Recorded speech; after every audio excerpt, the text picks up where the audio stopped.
ओम शांति। मुरली का सार है मीठे बच्चे, अभी तुम्हें दिव्य दृष्टि मिली है। तुम जानते हो यह पुरानी दुनिया खत्म होनी है, इसलिए इससे ममत्व मिटा देना है, पूरा पूरा बलि चढ़ना है। बाबा कहते हैं, मीठे बच्चे, अभी तुम्हें दिव्य दृष्टि मिली है। दिव्य दृष्टि है, तुम्हें जो ज्ञान मिला है वही ज्ञान दिव्य दृष्टि है। अब तक तुम बच्चों को लगता था तुम देह हो, नाम रूप हो, पद पोजीशन हो, रिश्ता नाता हो, पर अभी सत्य पता चला है कि तुम आत्मा हो। यही तो दिव्य दृष्टि है। इस दिव्य दृष्टि से, दिव्य ज्ञान से तुम अपने आप को खोज पाए हो। और कौन सी दिव्य दृष्टि दे? बाबा कहते हैं, क्या दे? तुम्हें इस जगत में रहकर दूसरे जगत को देखने की दिव्य दृष्टि दे क्या? एक प्लैनेट से दूसरे प्लैनेट के ऊपर क्या चल रहा है यह देखने की दृष्टि दे, या भविष्य देखने की दिव्य दृष्टि दे? क्या दे? अपने आप को देखा, इससे बड़ी दिव्य दृष्टि और कुछ नहीं है। अपने आप को जाना, इससे बड़ा ज्ञान और कुछ नहीं है। न सिर्फ अपने को देखने का, जानने का ज्ञान मिला, दिव्य दृष्टि मिली, बल्कि बाप को जानने का, पहचानने का ज्ञान मिला। फिर ड्रामा को जानने का, समझने का ज्ञान मिला। हर पार्ट को, पूरे कल्प को समझने का ज्ञान मिला। यही दिव्य दृष्टि है। समझ की बात है बच्चों के लिए। जिन्होंने यह पाया है उन्हें दिव्य दृष्टि मिली है। तुम जानते हो यह पुरानी दुनिया खत्म होनी है। अभी तुम्हें यह ज्ञान भी मिला है कि पुरानी दुनिया खत्म होने वाली है, कुछ नहीं रहेगा, सब समाप्त होने वाला है। बाबा कहते हैं, समझ की बात है बच्चों के लिए। बच्चे इस बात को समझें कि दुनिया समाप्त होने जा रही है। समाप्ति का समय आ चुका है। समय नजदीक आया है। बाप का आना माना समाप्ति का समय नजदीक आना।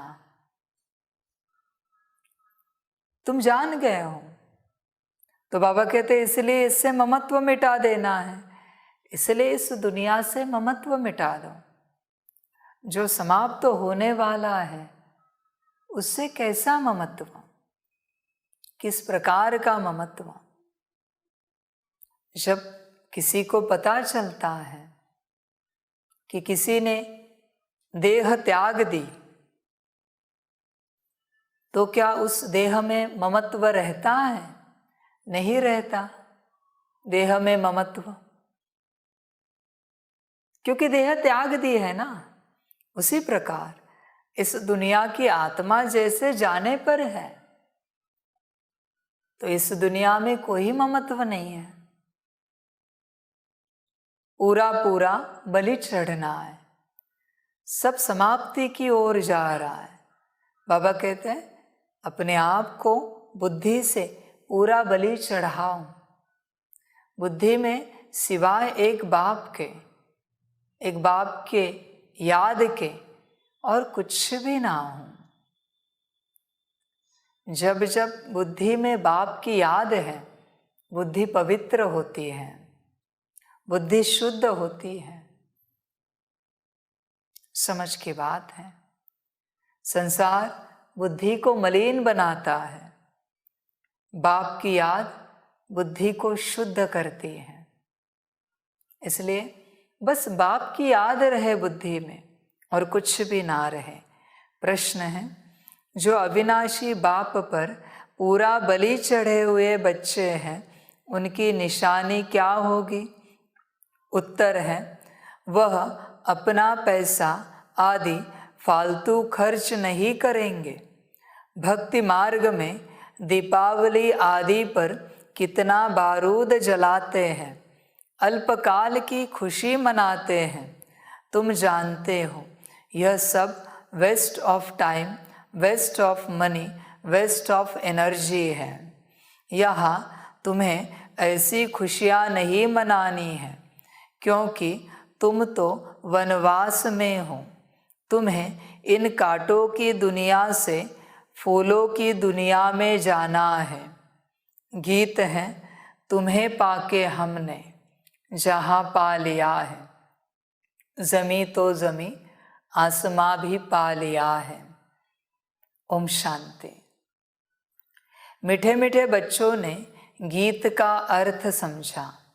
अब तुम बच्चों ने बाप को पाया है। तुमको बाप मदद देते हैं 5 विकारों को जीतने की, अर्थात माया पर जीत पहन जगत जीत बनने की।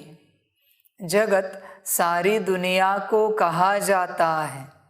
बच्चे जानते हैं हम सारे जगत के मालिक बनने वाले हैं। मालिक कब बनेंगे? जब रावण राज्य पूरा हो जाएगा।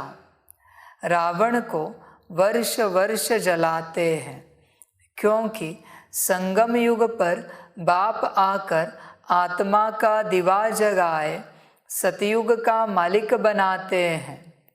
दशहरे के बाद दीपावली के दिन मनुष्य बहुत अच्छे अच्छे कपड़े पहनते हैं। अक्सर करके लक्ष्मी नारायण, राधे कृष्ण और देवियों के मंदिर में जाते हैं, परंतु देवियों को और लक्ष्मी नारायण को जानते नहीं। देवियाँ हैं शिव शक्तियाँ, ब्राह्मणियाँ। देवियों के हाथ में अस्त्र शस्त्र दिखाते हैं। वास्तव में देवियों के हाथ में कोई अस्त्र शस्त्र है नहीं, वे तो गुप्त हैं। रावण पर जीत पाते हैं तो तुम्हारी आधा कल्प के लिए खुशियाँ कायम हो जाती हैं। अभी तुम खुशियाँ नहीं मनाएंगे। यह कोई दीपमाला थोड़े ही है, क्योंकि यह तो आज दिवे जलाते कल बुझ जाते हैं। दशहरा भी हर वर्ष मनाते रहते हैं। तुम ब्राह्मण कोई अपने घरों में दीपक नहीं जलाते हो। मंदिरों आदि में तो दीपक, बिजलियाँ आदि जलाते हैं। मनुष्य नहीं जानते कि दीपमाला दशहरा क्या है। उस समय सारा भारत ही नया होता है। दीपक आदि जगाना यह सब भक्ति मार्ग है। भक्ति मार्ग में कितने पैसे वेस्ट करते हैं, उस दिन बारूद कितना जलाते हैं। Waste of time, waste of money, waste of energy करते रहते हैं। यह है फॉरेस्ट ऑफ थॉर्न्स, यानी कांटों का जंगल। सब जंगली बन गए हैं। तुम भी पहले ऐसे थे, कुछ भी नहीं समझते थे। सतयुग में फजूल यानी व्यर्थ खर्चा नहीं करेंगे। यहाँ तो फजूल खर्चा बहुत है। दान पुण्य करने से भी अल्पकाल का फल मिलता है। तुम जानते हो हम अविनाशी बाप पर बलि चढ़े हैं, तो हमारा सब कुछ अविनाशी बन जाता है। पुराना शरीर छोड़ नया ले लेते हैं। तुम बच्चों ने मोह जीत राजा की कथा तो सुनी है ना। यह कहानी सतयुग के लिए नहीं है, क्योंकि वहाँ अकाले मृत्यु नहीं होता। यह सिर्फ मिसाल देने के लिए कहानी बनाई है कि उस समय सब नष्टो मोहा मोह जीत रहते हैं। शरीर सहित पुरानी दुनिया से ममत्व मिटाना है, क्योंकि तुम नई दुनिया में जा रहे हो। पुरानी दुनिया के साथ किसका ममत्व होता है क्या? इसको बेहद का संन्यास कहा जाता है। सिर्फ बाबा यह नहीं कहते कि देह से ममत्व मिटाओ, परंतु जो भी इन आँखों से देखते हो सबको भूलो, क्योंकि अब दिव्य दृष्टि मिली है कि सब खत्म होना है। पुरानी दुनिया विनाश हुई पड़ी है और नया विश्व बनेगा। शिव बाबा हमको राज्य देते हैं। शिव बाबा का नाम सदैव शिव है, क्योंकि उनको अपना शरीर तो है नहीं। ब्रह्मा विष्णु शंकर को भी अपना शरीर है। वह है ऊपर। अमरनाथ अमर बनाने की कथा सुनाते हैं, अमर लोक में ले जाने लिए। तुम बच्चे अभी फूल बन रहे हो। कांटों को फूल बनाने में मेहनत तो लगती है। यहाँ तो सब कांटे हैं, एक दूसरे को कांटा लगाते रहते हैं। बात मत पूछो। तो बाप कहते हैं, तुम्हें अब किसी को कांटा नहीं लगाना है, काम कटारी नहीं चलाना है। यह काम की हिंसा आदि मध्य अंत दुख देती है। वैसे तो किसको मारो तो जान से खत्म हो जाते हैं। यहाँ तो जन्म जन्मांतर दुखी होते रहते हैं। बाप कहते हैं, अभी तुम्हें काम कटारी नहीं चलाना है। अभी तुम दशहरा मना रहे हो, फिर दीपावली हो जाती है। सतयुग में दीपावली नहीं मनाएंगे। वहाँ लक्ष्मी स्वयं राज्य करती है, फिर उसकी बैठ पूजा नहीं करेंगे। मनुष्य जो मंदिरों में रहते हैं वह देवताओं की बायोग्राफी को नहीं जानते। तुम बच्चे जानते हो। तुम बच्चे हो रूप बसंत। बाप कहते हैं, मैंने भी शरीर धारण किया है, परंतु मेरा धारण करने का तरीका अलग है। अभी हमको दीपावली की खुशी नहीं होती, क्योंकि हम वनवास में हैं। हम पियर घर से ससुराल घर जाते हैं। बाबा ने कहला भेजा था, 108 चत्ती वाला कपड़ा पहनो तो देह अभिमान टूट जाए। इस समय तुम कांटों की दुनिया से फूलों की दुनिया में जा रहे हो। कहते हैं, पढ़ेंगे लिखेंगे होंगे नवाब। बाप कहते हैं, मैं तुमको नर से नारायण बनाता हूँ, तो पुरुषार्थ ऊंच करना है। जब मैं पढ़ाता हूँ तो क्यों पद खराब करते हो? माता पिता को क्यों नहीं फॉलो करते हो?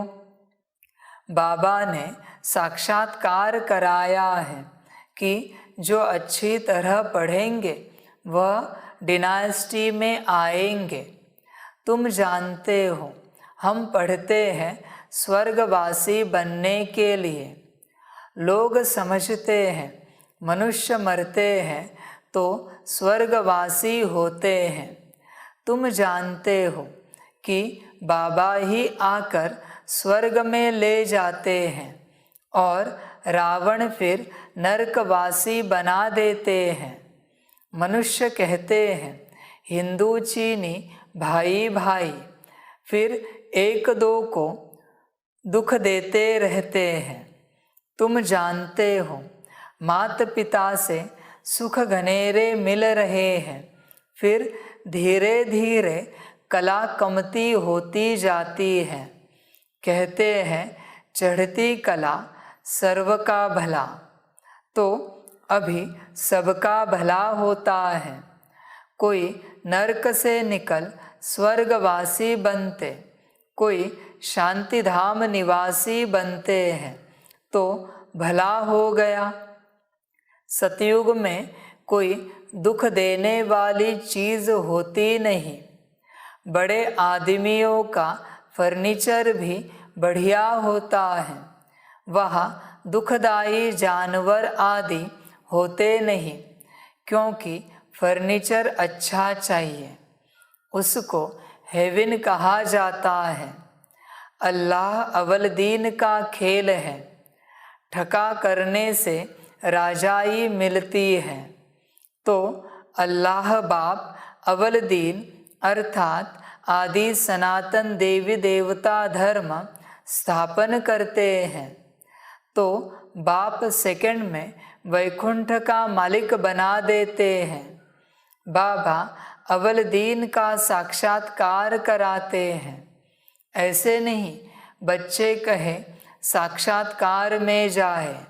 बाबा ने कहा है ध्यानी से ज्ञानी मुझे प्रिय है। ध्यान में माया प्रवेश करती है, ज्ञान में माया नहीं आती। जो नौधा भक्ति करते हैं उनको बाप साक्षात्कार कराते हैं। यहाँ कोई नौधा भक्ति नहीं की जाती है।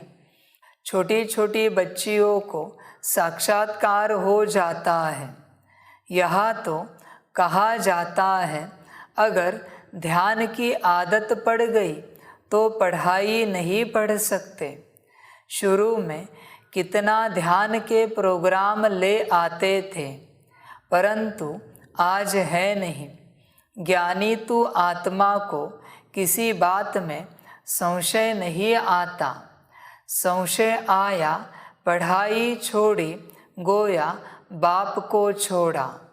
अब सूर्यवंशी देवी देवताओं की राजधानी स्थापन हो रही है, और धर्म स्थापक कोई राजधानी स्थापन नहीं करते।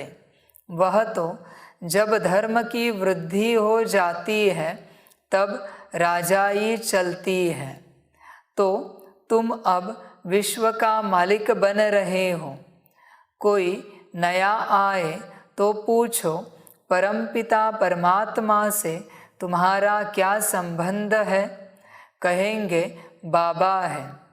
बाबा स्वर्ग स्थापन करते हैं और रावण नरक बनाते हैं।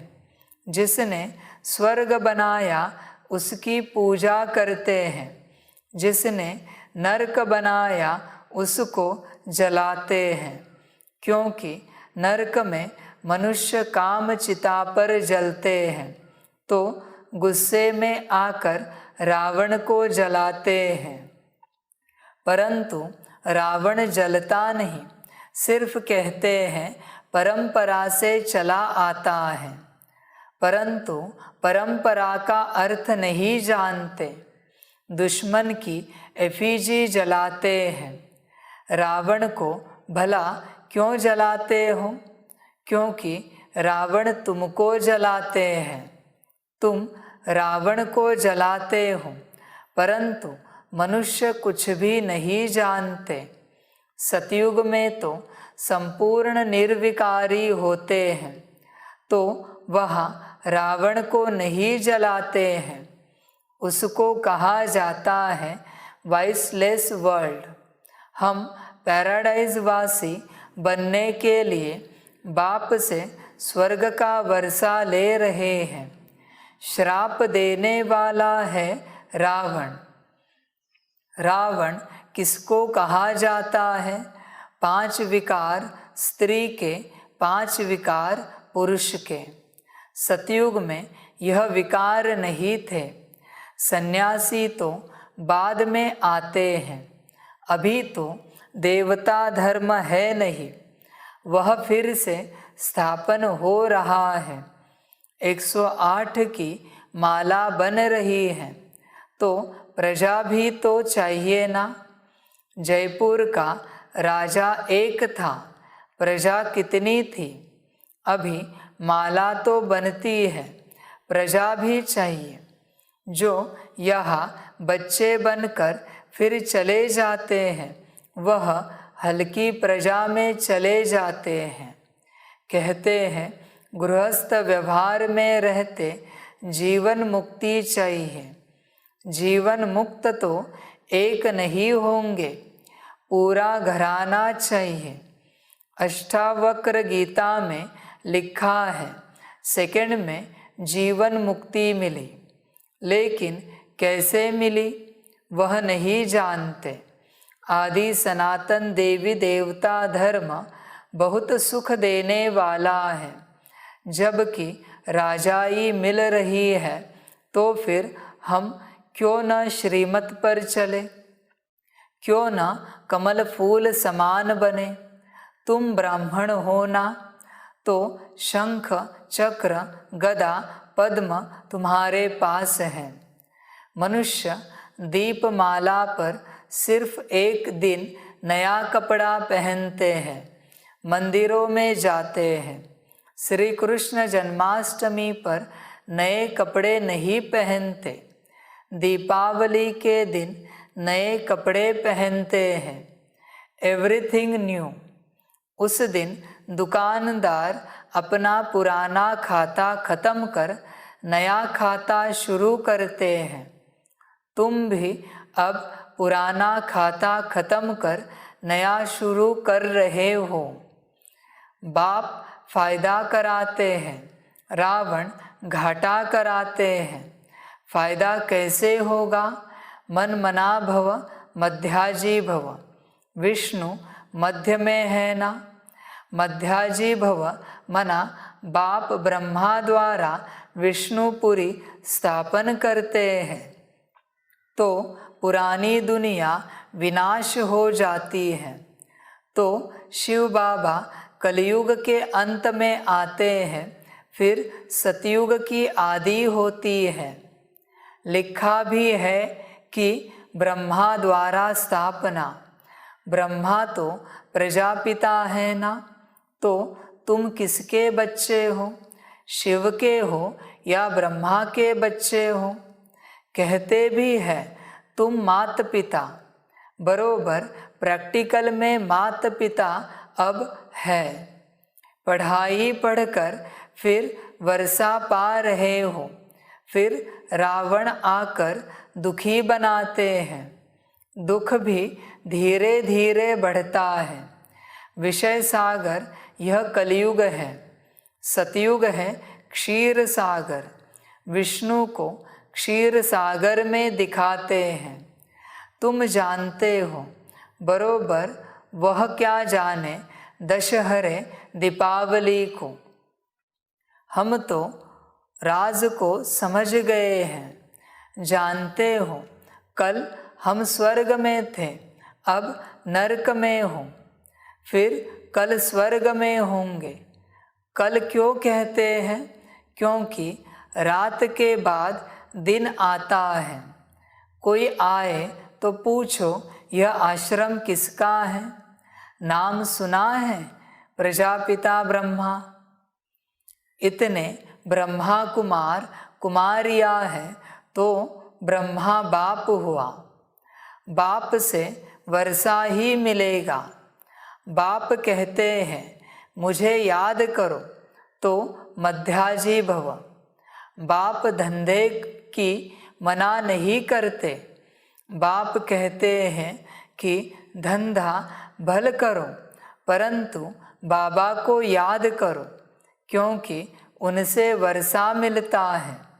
यह भीति है ना, और जगह भीति नहीं होती। स्कूल में भी भीति होती है, तभी कहते हैं कि student life is the best. यह बेहद की पढ़ाई है। बेहद की हिस्ट्री ज्योग्राफी को तुम जानते हो। स्कूलों में जाकर बताओ कि बेहद की हिस्ट्री ज्योग्राफी क्या है। उनको कहना है कि आप तो हद की हिस्ट्री ज्योग्राफी पढ़ाते हो, हम आपको लक्ष्मी नारायण की बेहद की हिस्ट्री ज्योग्राफी बताएं कि लक्ष्मी नारायण ने यह पद कैसे पाया। आगे चल तुमको कॉलेजों में भी निमंत्रण मिलेंगे। यह है ईश्वरीय विश्वविद्यालय, वह है स्पिरिचुअल फादर, तो रूहों को स्पिरिचुअल नॉलेज देते हैं। निराकार साकार में आकर सुनाते हैं। श्री कृष्ण की तो इसमें कोई बात नहीं है, किसी बात को समझते नहीं है। सूत मूंझा हुआ है, स्वतंत्र होने चाहते हैं, परंतु झगड़ा बढ़ता ही जाता है। कहते हैं फ्रीडम चाहिए, सच्ची सच्ची फ्रीडम तुमको मिलती है रावण से। भारतवासी समझते हैं कि हमने क्रिश्चियन से फ्रीडम पाई, परंतु फ्रीडम है कहाँ। फ्रीडम तुमको मिलती है इंडिपेंडेंट राजा ही। गीत सुनाना कि तुम मिले तो धरती आसमान सागर सब हमारा हो जाता है, उसमें हदें है नहीं। अच्छा, मीठे मीठे 5000 वर्ष बाद फिर से मिले हुए वर्षा पाने वाले बच्चों प्रति माता पिता बाप दादा का याद प्यार और गुड मॉर्निंग। रूहानी बाप की रूहानी बच्चों को नमस्ते। हम रूहानी बच्चों की रूहानी माता पिता बाप दादा को पदम गुणा पदम की भी पदम पदम पदम गुणा याद प्यार गुड मॉर्निंग और नमस्ते नमस्ते नमस्ते। अच्छा, ओम शांति। धारणा के लिए मुख्य सार है। 1 नंबर, माता पिता को पूरा फॉलो कर पढ़ाई में ऊंच पद पाना है। इस दुनिया में कोई भी शौक नहीं रखना है, वनवास में रहना है। बाबा कहते हैं माता पिता को फॉलो करो। माता पिता को फॉलो करके ऊंच पद पाना है। ब्रह्मा बाप और शिव बाप को फॉलो करो, मम्मा बाबा को फॉलो करो और ऊंच पद पाओ। उनके समान बनो। उनके समान बनना यही सबसे ऊंच पद है। सतयुग का पद छोड़ो, वो तो मिलेगा ही, पर इस दुनिया में सबसे ऊंच बनना है, मना उनके समान बनना, गॉड के जैसा बनना और नेक्स्ट टू गॉड के जैसा बनना। इससे ऊंच क्या हो सकता है?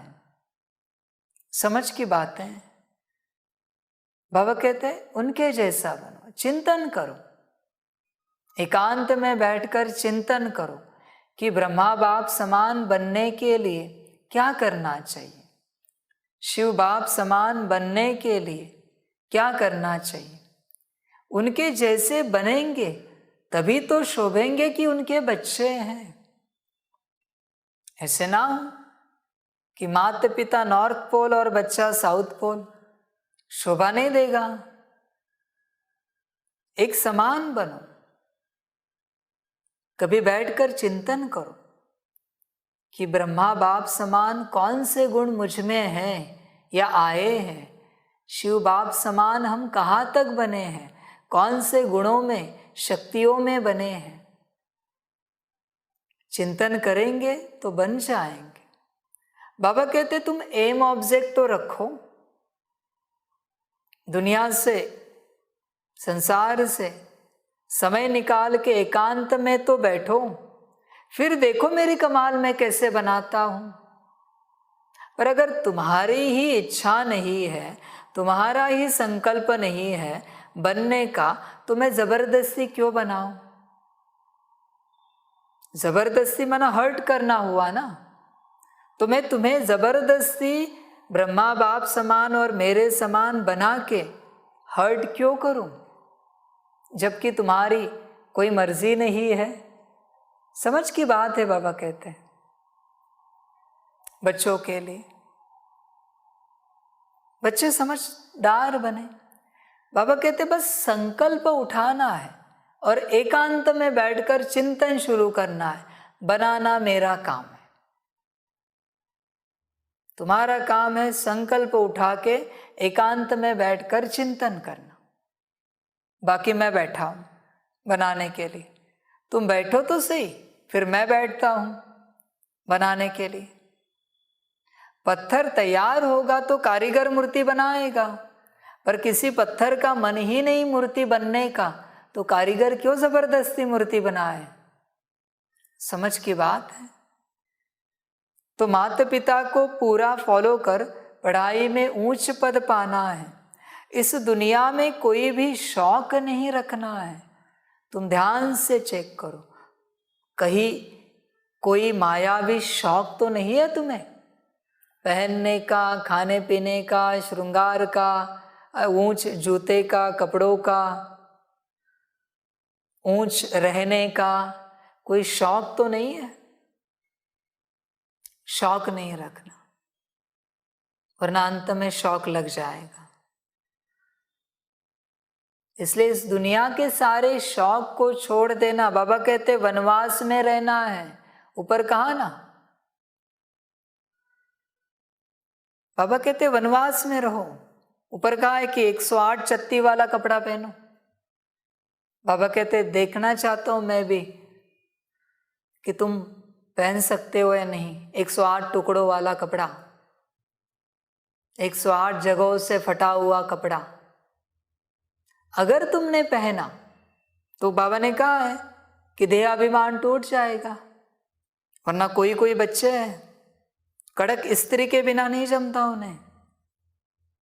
बाबा कहते ये सब शौक है तुम्हारे, और ये शौक तुम्हें परेशान करेंगे। तुम्हारे वचन क्या है?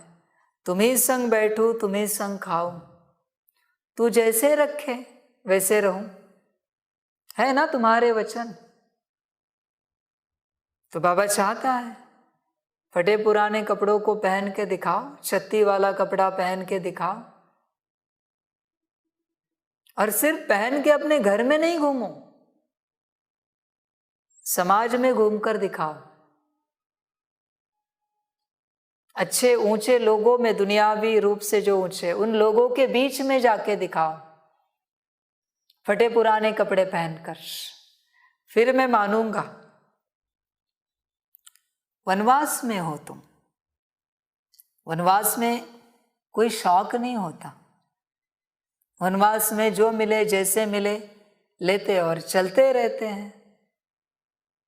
इसलिए बाबा कहते हैं जो बाप जैसे दे रहा है उस प्रकार चलो, बस देह अभिमान को समाप्त करो। ये सारे उपाय है देह अभिमान को समाप्त करने के। कोई बच्चा अगर स्त्री का अच्छा कड़क स्त्री का कपड़ा पहनकर देह अभिमान को समाप्त करता है तो वो पहनो, पर किसी को अगर वो पहनने से देह अभिमान आता है मत पहनो। बाबा का सार यही है, देह अभिमान समाप्त करो और आत्माभिमानी बनो। और ऐसी कोई बात जीवन में ना हो कि जिसके बिना तुम्हें जमता नहीं, जिसके बिना तुम्हारा चलता नहीं, ऐसे शौक नहीं रखना, वरना नुकसान हो जाएगा। बाबा कहते वनवास में हो, ध्यान रखना। 2 नंबर, इन आंखों से जो कुछ दिखाई देता है उसे देखते हुए भी नहीं देखना है, पूरा नष्ट मोहा बनना है। संगम पर कुछ भी वेस्ट नहीं करना है। बाबा कहते इन आंखों से जो कुछ दिख रहा है उसे देखते हुए नहीं देखना है। इसका अर्थ क्या है? उसमें फंसना नहीं है। चीज तो दिख रही पर चीज में फंसो नहीं। खाने पीने की है, श्रृंगार की है, कोई भी चीज है, देख के ही ये मन ना हो हमारे पास होती तो तुम फंस गए, कॉर्ड कनेक्ट हो गई, धागा जुड़ गया तुम्हारा। अब एक और धागा काटने में बहुत योग करना पड़ेगा, इसलिए धागे जुड़ाओ नहीं, शांति में बाबा की याद में बैठो। पूरा नष्ट मोहा बनना है, सभी बातों से मोह समाप्त हो। संगम पर कुछ भी वेस्ट नहीं करना है। समझ की बात, वेस्ट नहीं करना है। धन, एनर्जी, समय कुछ भी वेस्ट नहीं होना चाहिए। और चिंता करके योग बल को भी वेस्ट नहीं करना है। बाबा कहते हैं एक बार बाहरी रूप से कुछ वेस्ट हुआ चलेगा, अंदरूनी रूप से कुछ वेस्ट ना हो, क्योंकि अभी बाहरी रूप से सब वेस्ट में ही जमा होने वाला है। ध्यान रखना, बस अंदरूनी रूप से बेस्ट कायम रहे। इसका अर्थ ये भी नहीं लो कि अंदरूनी रूप से बेस्ट रखो और बाहरी रूप से कुछ भी वेस्ट करते रहो, नहीं, बैलेंस करके चलो। बैलेंस बहुत आवश्यक है जीवन में, समझ की बात है। जिसको बैलेंस आया वही सुखी हो जाता है, वरना किसी एक साइड में गिर जाता है बच्चा। ध्यान रखना, वरदान है अपने ऑक्यूपेशन की स्मृति से सेवा का फल और बल प्राप्त करने वाले विश्व कल्याणकारी भव। कोई भी काम करते अपना ऑक्यूपेशन कभी नहीं भूलो। जैसे पांडवों ने गुप्त वेश में नौकरी की लेकिन नशा विजय का था, ऐसे आप भल गवर्नमेंट सर्वेंट हो, नौकरी करते हो लेकिन नशा रहे मैं विश्व कल्याणकारी हूँ। तो इस स्मृति से स्वतः समर्थ रहेंगे और सदा सेवा भाव होने के कारण सेवा का फल और बल मिलता रहेगा। गाया हुआ है भावना का फल मिलता है, तो आपकी सेवा भावना अनेक आत्माओं को शांति शक्ति का फल देगी। समझ की बात है। कभी नहीं भूलना कि तुम विश्व कल्याणकारी आत्मा हो। जिस समय भूले तुम गिर गए। तुम भले घर संसार में चलते रहो, नौकरी धंधे में चलते रहो, पर हमेशा याद रखना, ध्यान रखना कि तुम विश्व कल्याणकारी आत्मा हो। संसारी, नौकरी वाली, धंधे वाली, परिवार वाली आत्मा नहीं हो, विश्व कल्याणकारी आत्मा हो। तभी सेवा भाव अपने आप जगेगा, और सेवा भाव है तो फल और बल अपने आप मिलेगा। बच्चे जब भूल जाते कि मैं विश्व कल्याणकारी आत्मा हूँ, तब गिर जाते हैं, तब मायावश हो जाते हैं, तब परवश हो जाते हैं। इसलिए गिरना नहीं, भूलना नहीं, सदा ध्यान रहे विश्व कल्याणकारी। स्लोगन है गॉडली स्टूडेंट स्वरूप सदा स्मृति में रहे तो माया आ नहीं सकती। हमेशा ध्यान में रहे कि तुम गॉडली स्टूडेंट हो, माया नहीं आएगी। तुम मनुष्य बन जाते हो। मनुष्य मन जो पतित हो चुका है, जो संपूर्ण रीति गिर चुका है, वो स्वरूप है। जब जब तुम मनुष्य स्वरूप में आते हो, दुख निश्चित है। 5 स्वरूपों में से कोई स्वरूप रखो, देखो कितना सुख है। और उसमें भी अगर ब्राह्मण स्वरूप गॉडली स्टूडेंट रहे तो माया कभी नहीं आएगी। समझ की बात है। माया यहाँ पर ही है ना अभी, तो सदा ब्राह्मण स्वरूप में रहना, सदा गॉडली स्टूडेंट के स्वरूप में रहना। खुशियाँ ही खुशियाँ होंगी, मौज ही मौज होगी। सदा अनुभव होगा कि टीचर सदा साथ हैं बाप के रूप में। बाप से कभी कोई दूरी अनुभव नहीं होगी। समझ की बात है। बाबा कहते हैं सारा खेल समझ का है। तुम जो समझते हो वैसी प्राप्तियां होती है। सारा समझ पर खेल निर्भर है। समझ की बात है। समझ में ही ज्ञान है और समझ में ही अज्ञान है। बस समझ बढ़ी, ज्ञान बढ़ा। समझ घटी, ज्ञान घटा। समझ का खेल है सारा। जिस घड़ी तुम अपने आप को जो समझते हो उस घड़ी तुम्हें वो प्राप्तियां हो जाती है। समझ का खेल है। इसलिए बाबा कहते हैं समझदार बनो। और समझदार बनने का उपाय है अपने को आत्मा समझकर बाप को याद करना। अच्छा, ओम शांति।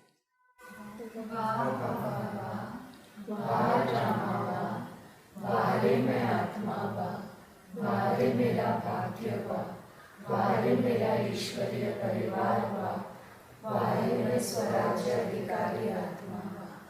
अच्छा, ओम शांति।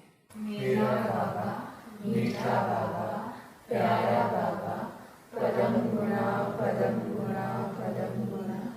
शुक्रिया बाबा, शुक्रिया बाबा, शुक्रिया बाबा। ओम शांति। सभी बच्चों के लिए टोली स्वीकार हो। अच्छा, ओम शांति।